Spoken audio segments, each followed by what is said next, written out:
I'm Susan, and welcome to Content Marketing for Startups. Today, we're going to talk about content marketing and how and if startups can use it to grow. Ready? All right, party time. First, a little bit about me. My name is Susan, as I mentioned. I have done content and email marketing at I Will Teach You to Be Rich, AppSumo, Inside Facebook, and other places, also working with many companies in the 500 portfolio. Here's how you can reach me by email anytime, susan@500.co, on Twitter at susanfsue, my Facebook, you can find me there, and LinkedIn, I highly recommend if you want to connect with me, then it's a good way to mine my contacts. In this webinar, I'm going to go over what content marketing is, some essential do's and don'ts, and a few secrets for getting more out of the content you create, not creating more content. And at the very end of this webinar, I'm going to share 17 content ideas that I came up with in a grand total of less than 10 minutes. And you can too, I'll show you how. And you can also steal those straight from these slides in case you don't feel like doing your own. But first, reality check. So why am I showing you guys this slide? Well, this slide to me is why content marketing matters. How many of you know what this is showing? Raise your hand silently at your desk, probably all of you. This is obviously the Facebook news feed with a heat map showing where our attention goes when we hit the news feed. As you can see, this is really important context for why content marketing matters because it shows that our attention doesn't go to the ads in the sidebar, aka the ad zone, against which we now have already permanent banner blindness. In fact, our attention, the heat map shows that our attention goes to the news feed itself. And why does it go to the news feed? Because the news feed is where the content lives. So we are naturally repelled from ads and we're naturally attracted to content on the web. Here's another cool heat map that I really like. It's a little bit hard to see what it is, so I'll just explain. You can probably see that it's 3 columns. Now, what these 3 columns are, they are 3 instances of a regular newsletter that's sent out to email subscribers. So that's each column represents a different newsletter. They kind of put them all onto one image to show the comparison. In the first newsletter on the far left, you can see that there is an ad banner on the left-hand side. Now, actually, that ad banner is getting a little bit of play. There's some green there, so some people were looking at the ad. But by far and away, most people's attention was on the main content of the newsletter, and especially the greeting, where it cites the recipient's name and the first sentence or the first paragraph, which is really only one sentence in this newsletter, of the newsletter content. In the second instance of the newsletter, you can see that already immediately zero people are looking at that ad in the left-hand side, in the left-hand banner, even though the ad is different. If you look closely, you can see that it's a different ad. They've used different creative, it's different words. I can't see what the words are saying exactly. I think it's advertising the same thing, but it's using all different formatting. You can see with my 2020 vision here. Okay, in the third instance, same deal. Now, why this third one's really interesting to me is that there is even less heat on the left-hand banner, the left sidebar. In fact, now nobody's even looking at the company logo. They don't need to know who the sender is anymore. They pretty much know by now. But what's really interesting about this newsletter is that it's a much more content-heavy newsletter. There's a lot more words. It's about twice or maybe more because we can't see the full length based on the screenshot being cut off, but it's over twice as long. The content column is over twice as long as in the previous 2 newsletters. And if you look carefully, you see that actually the heat map actually travels down almost the entire length of the content. Sure, it's not bright red by the end, but people are actually reading the content. People are interested in the content. People are consuming the content. Some subset of users are consuming content all the way down to the end. So I find this really interesting, and it's great evidence that content works and ads are tough. In the next screenshot on this same slide here, it's actually a screenshot of the Virgin Megastore homepage, which is pretty fascinating because it's their homepage, and you can see where people are looking but they've decided to put a big banner right front and center in the most prime real estate of their homepage for a sale. Virgin sale, you can kind of see it's grayed out, but you can still see that it's a big red banner. It's red and it says sale in capital letters. How could people not look at something that's bright red and says sale? And yet, because it looks exactly like an advertising banner, because it essentially is an advertising banner, it is completely ignored. And that, my friends, is the core essence of the problem we have of banner blindness. And banner blindness is why content marketing matters. Okay, so what is content marketing?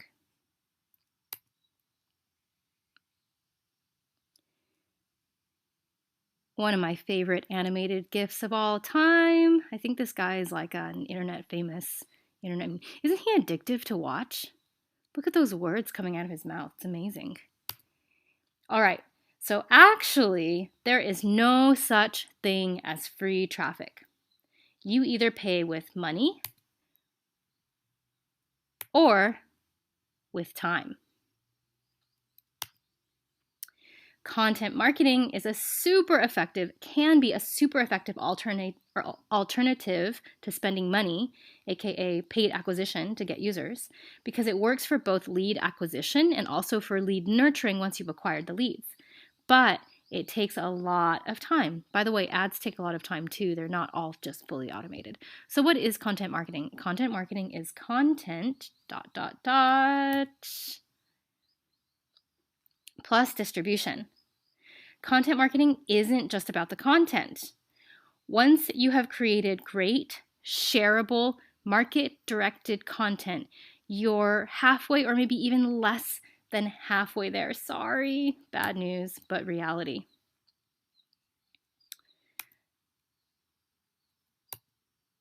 Oops, sorry, got a little ahead of myself. The second half of content marketing is marketing. How you distribute your content will greatly affect its effectiveness for you. So in the beginning, as you're getting started and still figuring out your formula for creating great content, think of this content and distribution. Think of content versus distribution, or not versus, content and distribution, as a 50-50 split. 50% of your energy goes into creating really good content, and then the other 50% goes into distributing and amplifying it. As you figure out your content formula and figure out what works and gets better, and as you get better and better at making it, this ratio should skew more and more towards distribution. You automate the content creation, and eventually you can automate the distribution too, but put a lot of care into the distribution is my main point here. Okay, on this next slide, I want to just share with you guys a few examples of the many types of content you can use for content marketing. Everybody knows about blog posts, but what else is there? In fact, a lot of times when we think of content marketing, it's synonymous with blog posts, but there's so much more out there.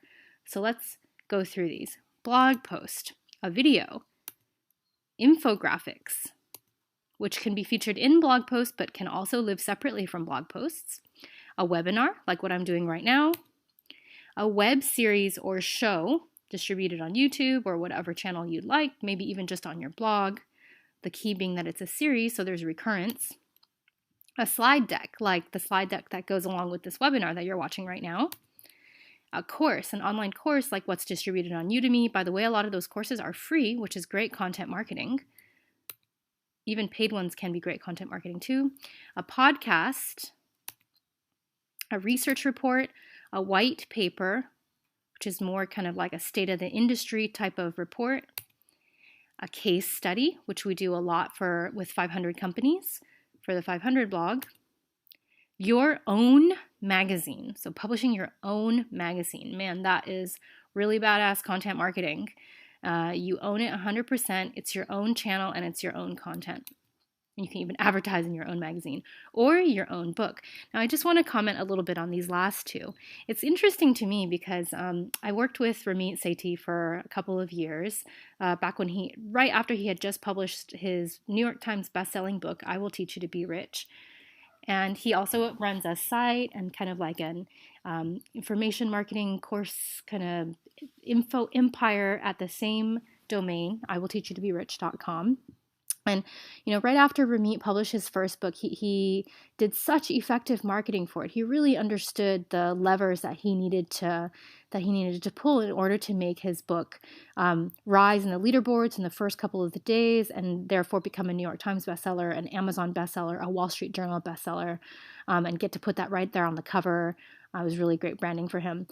A lot of people were asking him, wow, Ramit, your book is so successful. You are a best-selling author. You are a really successful author now.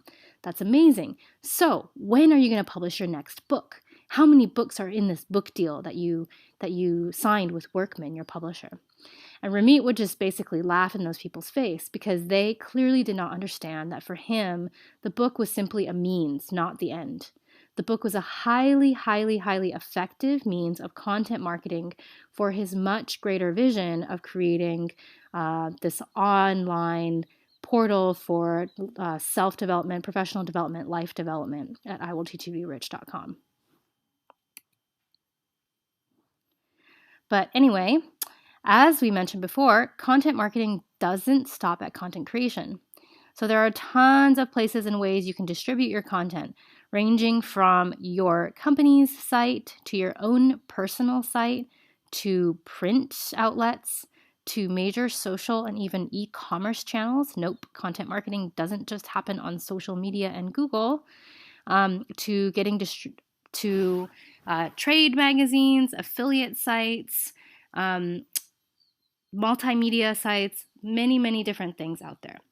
So I wanted to include a note, I had in my notes here, to get distribution on social, it's about getting the right people to share it, about tagging it properly, and about using every network you have, including the 500 network, to get it out there. And it's very, very important, everybody listen up, it's very important to share the same content multiple times, as most people miss what you share the first time around. As an example, the average Facebook newsfeed penetration for a personal post, not a page post, but a personal post, is less than 5% of your overall network. Maybe 10% if you have a really, really engaged personal network. For a page, that's even lower. So I was working on some content marketing, guest blogging with Adespresso, another 500 company, a while back. And they're really good at content marketing. They get a lot of their traffic is organic inbound from their content marketing. They have a great blog, and a lot of people go to Adespresso because of the blog. And a lot of people think of Adespresso as a blog, and they don't only find out later that it's actually an ad solution. They only find out later once Adespresso brand has already entirely won over their trust, because it's like their top. It's that person's top blog for everything about Facebook ads. Anyway, I was talking to Massimo about his wonderful content strategy, and he shared with me just a little tidbit that will always stick with me. He said, I always pre-schedule all of the social shares. For every time we make a new blog post, I pre-schedule all the social shares. I pre-schedule 7 to 10 social shares per blog post. And I was shocked. I mean, 7 to 10 is a lot, right? I would think, oh my gosh, if I already tweeted it out once, if I do it again, people are going to think I'm so annoying. People are going to think I'm spamming them. But you know what? The reality is most people don't see your stuff. Most people aren't paying attention. The newsfeed is very, very fleeting. Your Facebook penetration is 5% or less. Your Twitter penetration is probably even less than that, especially if you're doing only organic, which I don't recommend if you're really serious about content marketing. But anyway, don't be afraid to share multiple times. Just the key is when you do share those multiple times, change up your call to action, change up your text, change up your image even. And make sure you try different times a day and different days and pre-schedule in advance so that there's kind of really no excuse for it. It's all automated. There's no excuse for you not to do it. You don't have to make a decision every time you do it. Okay, content versus social. What is the difference? Can anybody tell me quietly in your rooms as you're watching this? What is the difference between content marketing and social media marketing? Are tweets content? Aren't they? All right, so social media updates definitely are content. There's no denying that. It's like words and pictures, it's content. They are, but the main difference has to do with your content's center of gravity and the function that it is performing. So when you're doing content marketing, you're bringing leads onto an owned platform and you're drawing them into your site or your product as the center, your brand as the center of gravity. When you're doing social media marketing, you're basically playing on in a rented sandbox on a rented channel. That's whether that's Facebook or Twitter or Instagram, Pinterest, whatever. There are other differences too. Social is typically short form, obviously, whereas content marketing works best when it's long form. Social is part of inbound, it's part of acquisition and discovery. And although content marketing can also be great for discovery, it also works really well in places further along in the conversion funnel where social doesn't work as well, specifically to nurture your leads towards conversion. So here's a quote that I really liked from the Content Marketing Institute that I will share with you guys now. Content marketing is channel agnostic. That means that content marketers should be looking at all available channels to engage with customers.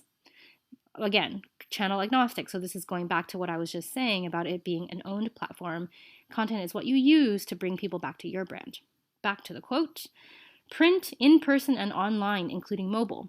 The outstanding Ritz-Carlton magazine, remember I mentioned about magazines, placed in hotel rooms, does not have anything to do with being found. Neither does the amazing Lego Club magazine, which has been produced in print for over 30 years. I received the original Brick Kicks magazine back in the 80s. Lego Club magazine is not inbound marketing, it is content marketing. Okay, all this said, there's a lot of overlap. Social helps distribute your content marketing, and social can prompt you to create new formats to repurpose your content marketing, thus expanding the reach and the reach of your content. Oops, sorry. Sorry about that. Next slide. All right. So content marketing is a lot of work. What to do about that? You guys are all really busy. Who has time to do more stuff? Who has time to spend 20 hours on a blog post? What to do? A common mistake that businesses make is thinking that you need to come with 1,001 brilliant content ideas and or gimmicks. In order to make it work, in order to do really good content marketing, you have to come up with a new, brilliant, earth-shattering blog post every other day and pump it out like some kind of content machine. Now, this is simply wrong. I strongly encourage you to columnize to get more mileage out of your content ideas. From an operational standpoint, there are a few ways that you can do that. First, I recommend you create an editorial calendar. And by an editorial calendar, I mean a calendar that has recurrences scheduled in. So every Friday is like Fabulous Fridays or Entrepreneur Fridays or Customer of the Week Fridays. Every Monday is a case study. Every Wednesday is a tutorial or a quick how-to. And then you just have that stuff set so you don't have to decide the next time it comes to make some content, you don't have to decide on all of those X factors like, oh, what day should we publish? Oh, what should we talk about this time? Oh, who should we feature? Oh, who should we get to do it? Just try to automate as many of those facets as possible so that you can focus on the distribution of your content and focus on testing what works well and what's actually bringing in the leads that you want. All right, so I used to have this slide be called Content 7-in-1, but then, or like 5-in-1 or something. But then as I went along, I kept having to update it. Eventually, I had to change it to Content X-in-1. And my point with this slide is just to show you how much mileage you can get from one single concept that might start out as a blog post and then be translated into a slide share and then be translated into a video and then be repurposed into a podcast or another audio format, and then be made into an infographic, and then be made into a social card, which is different from an infographic because it's smaller and it's kind of just a little card that fits perfectly into a social news feed and might just have like one call to action or one headline on it. That's really memorable. And then that same blog post, wow, it reappears again as a bunch of different content snippets that go out onto social channels. So content snippet, what do I mean by content snippet? I made this up. I don't think it really is like a thing in the content marketing world, but I think it's a thing for me. It works really well for me, which is just that It's like take you out your one blog post, how to do Facebook ads, and from that one blog post, you extract out maybe 8 or 10 content snippets, which are kind of like tweetable takeaways within that 140 characters or whatever constraint your distribution channel is imposing. And it's really tailored for that distribution channel. It's in the language and it's using the tags and keywords that are performing well on that channel. And it drives people back to your content. And by the way, there are many more than this. You, I'm sure, can think of a lot that have to do with your own particular brand or your own particular market. You could even do trade magazines, again, white papers, like author research data, or just a table or graph. All of that stuff can just come from that one single concept, that one seed of content that might have started out as a blog post, might have started out as a talk you gave one time, might have even started out as an email that you sent out to people that people got really revved up about.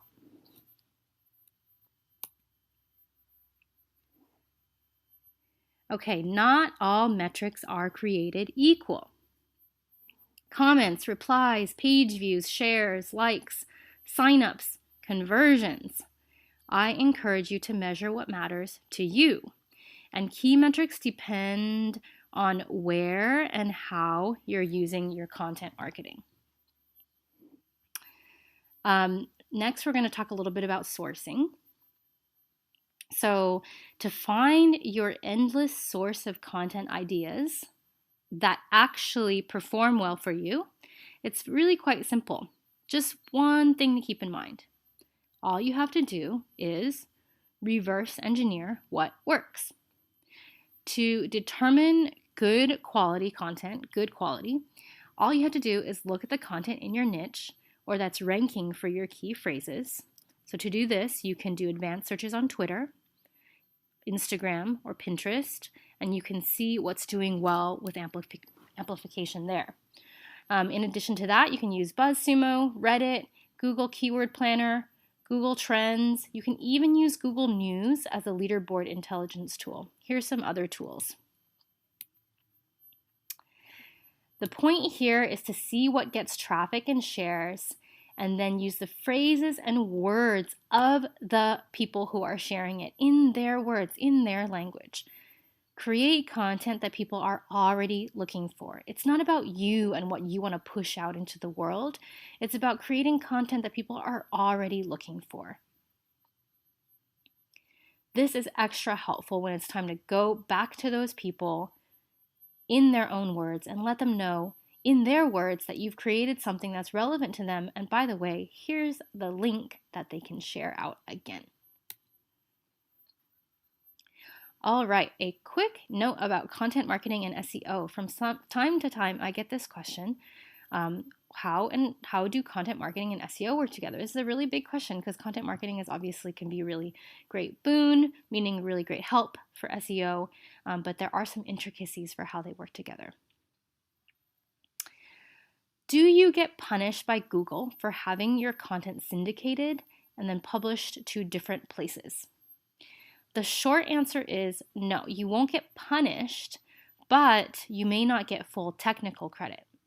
So while syndication and guest posting can in general be a good way to expand your reach and authority, you should know that the higher authority site will always be the one to get the full credit. So unless you're able to convince the publishing site to place a rel equals canonical tag on their page, which indicates to Google search engines that this content is the same as that their content is the same as your original content, then the higher authority site will be the one to get technical benefit, even if you published first. Another thing you can do is ask the publishing site to place a no index tag, which means that they tell Google to not index them for the keywords in the content that you've shared, that they've that they've syndicated from you. And then the third best option is the publishing site links to your original post, but not to your homepage. Now, if they're unwilling to do those things, which could be the case, or they're only willing to link back to your homepage or whatever, then you should do it anyway. You should syndicate your exact same old content anyway if the publisher has really high visibility. Again, you won't get the technical credit from Google, but you will still get visibility from readers clicking through to your homepage. For example, if the New York Times comes knocking on your door and they say, hey, we really liked your blog post on blah. Can we please syndicate it? And no, we're not going to do rel equals canonical. And no, we're not going to do no index. And no, we're not going to give you a link, except maybe to your homepage.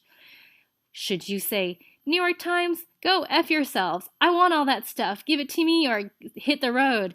No, you should definitely syndicate to the New York Times because they have a massive reach to an audience that you're probably 99.9% certainty not talking to right now. And it's a great chance for you to get your brand in front of those new audiences. If you are doing, I wanted to just say a note about the other things on my slide here. If you are doing guest posting or if you're doing features of other people on your posting, it's really important to use the right kind of tags and to use meta tags on your posts, and don't be afraid to link out in your content. Linking out is actually really good for SEO. Some people think that linking out is bad because it's like sending traffic away from your site, but this is not true. Actually, linking out is like telling Google, oh, these are the sites that are relevant, that are in the same category, the same class as my site. So if you link out to a really high authority, high quality site like the New York Times or a particular story that's very relevant to your product or your niche, then it's basically similar to telling Google, yeah, we're in the same boat, me and that New York Times article over there. Okay, so as promised, my 17 content ideas. Thought leadership. This is the thought leadership category. Take a stand on a controversial issue. Make a prediction related to your marketplace. Do a commentary on industry trends. Do a side-by-side, by the way, a commentary on industry trends, that worked really last year, a year and a half ago, we did like a 500 distro, I guess this was almost 2 years ago, 500 distro did a post on the WhatsApp effect and why you shouldn't get distracted by outliers and how zero paid acquisition isn't such a sexy thing to brag about. And that worked really well for us because it was right at the same time that this was becoming an industry trend. WhatsApp was in the news, so it was really good for jumping on top of a trend. So that's just an example of that. Number 4, side-by-side comparison of companies that are in a lateral or complementary category, which is so juicy for keywords and is really great to be able to talk about your vendors or like complementary vendors, because then they'll see that you mention them, or you can let them know that you mention them and ask them to share to their audience, and it's kind of like goodwill all around. It's also great if you want to talk about your competitors, because you can basically use your competitor's branded keyword, aka their name, in your content, which is great just in case you can get some search traffic on your competitors' brand names.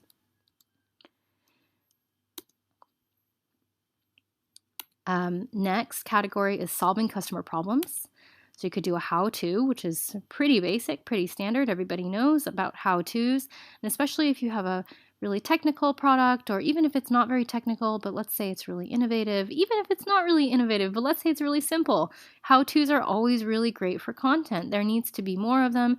Everything that you want to create a Help Center article about, do that, and then also make a piece of content marketing about it. Make it a little bit more fun and make it into content marketing.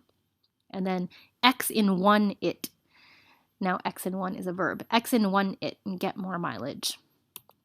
You can do a case study, which we do a lot of at 500, featuring your customers or people in your audience, and then let them know about it so that they know to share with their friends, with their network. People love being interviewed. People love being featured as case studies. And when they are like 110% happy to help you distribute and amplify that content. 7 ways to solve X. So home in is the correct idiomatic expression. Home in on a specific customer problem, solve X, and use a numerical, create a listicle, 7 ways to solve X, specific customer problem. Myth busting, I love, because there are so many myths out there, and it can be a really great way to get a contrarian opinion out there to stir up some controversy. And myths tend to be, myths or meta narratives or big picture ideas can tend to be things that a lot of people are searching for. So it's great if you can rank for those terms and then present a contrarian approach to it in the form of myth busting. The next category is social proof. An inspirational success story, again, I really like when it can be of your customers, because then it just creates fosters that sense of community. But it doesn't have to be your customers. It could be just anybody that's relevant to your category. It could be somebody that you could admire. It could be somebody that's using your product. It could be a brand spokesperson, or it could be a founder. It could be yourself. It could be somebody on your team. The next category is belonging. So what they don't want you to know, about X. So how does this create belonging? Well, you don't even have to specify who they is, but what they don't want you to know about the beauty industry, what they don't want you to know about Facebook ads, what they don't want you to know about on-demand food delivery. This is like an endless kind of Mad Lib for creating great content. 7 under-the-radar ways to achieve X that we learned from interviewing top performers. 7 under-the-radar ways to get better SEO that we learned from interviewing top performers. 7 under-the-radar ways to optimize Instagram that we learned from interviewing top performers. Under the culture and values category, this is actually really big when you're an early company, because it sets the tone, especially if you're having investors that are kind of stalking you or checking you out. It's really important to have at least a few pieces of content, if not at the very least an about page that specifies your culture and your values. Small town hero story. So this is essentially a content piece about some kind of triumph. So this could be your founder narrative, or if it's not about you as a founder or you guys as a team, it could be you guys as a company. But if it's not about your company or you as a founder, it could be about a customer that has experienced a triumph from humble beginnings. That's why it's called a small town hero story. What we're not. So define whom you are by drawing a circle around what you're not. Featuring the team, you can do this as one big piece featuring the whole team, or you can do individual pieces on the team. And again, here's the thing about Measure What Matters. This is where Measure What Matters comes into you.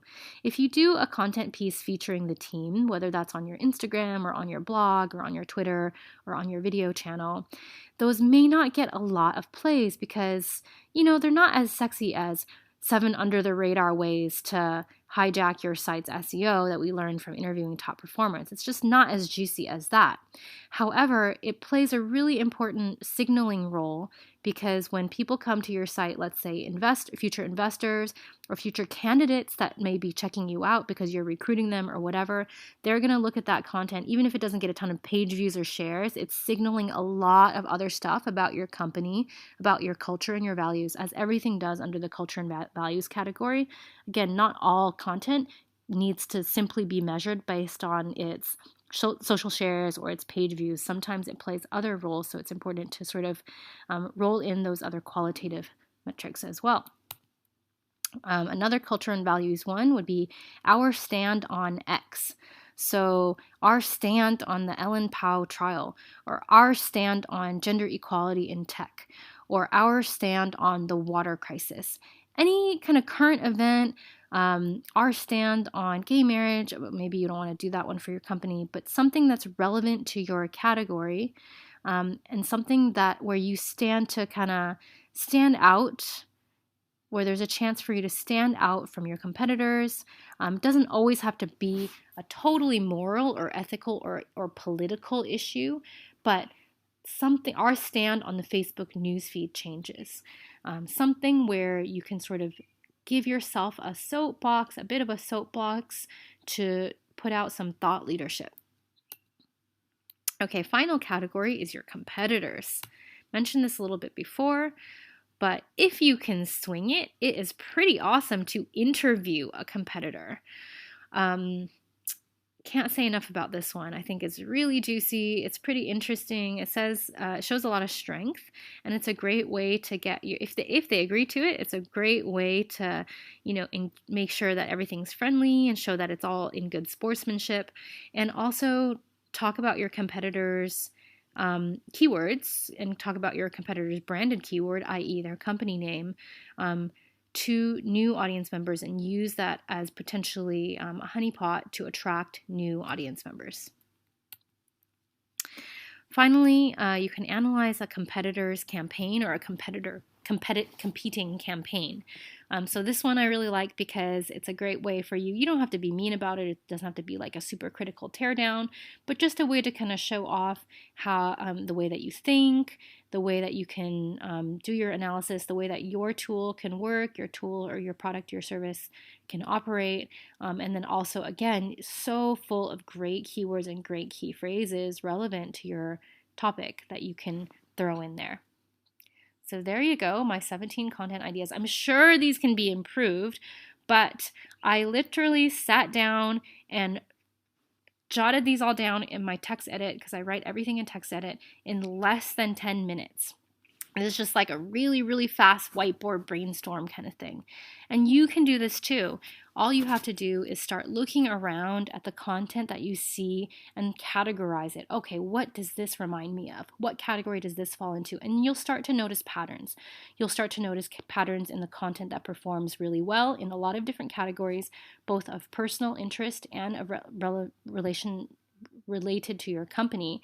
And once you start noticing those patterns, you'll be able to think of endless individual pieces that fall into each of those categories that you're seeing. Okay, so, I had one more, a comparison chart. So this is really similar to the other ones under the competitor category, but it's a little bit more visual, and you can include more than just one competitor in it. People love comparison charts because they're just so easy to read. I love comparison charts because they're so easy to read. You should definitely have one if you have multiple options, if you're selling a SaaS product or multiple tiers to anything, and it's a little bit confusing to explain it out. Comparison chart is great, but a comparison chart is really great for vendors or for competitors as well, because of the same reasons as for the other two competitor content types, on top of the fact that it is really visual and more shareable. Okay, so that is it from my end, and now it is your turn. I challenge you to come up with 18 content ideas, not the 18 that are on the slide you just saw, but 18 of your own, or at the very least, come up with a content marketing editorial calendar for the next 1 month. Yes, you heard me right, one full entire month. No, it's not hard. Remember, you can columnize. You can get more mileage out of single ideas rather than try to come up with more ideas. And even when it is time to come up with more ideas, it's really endless once you start seeing the patterns and the categories that there are. And don't forget that at least 50% of your content marketing efforts go towards distribution.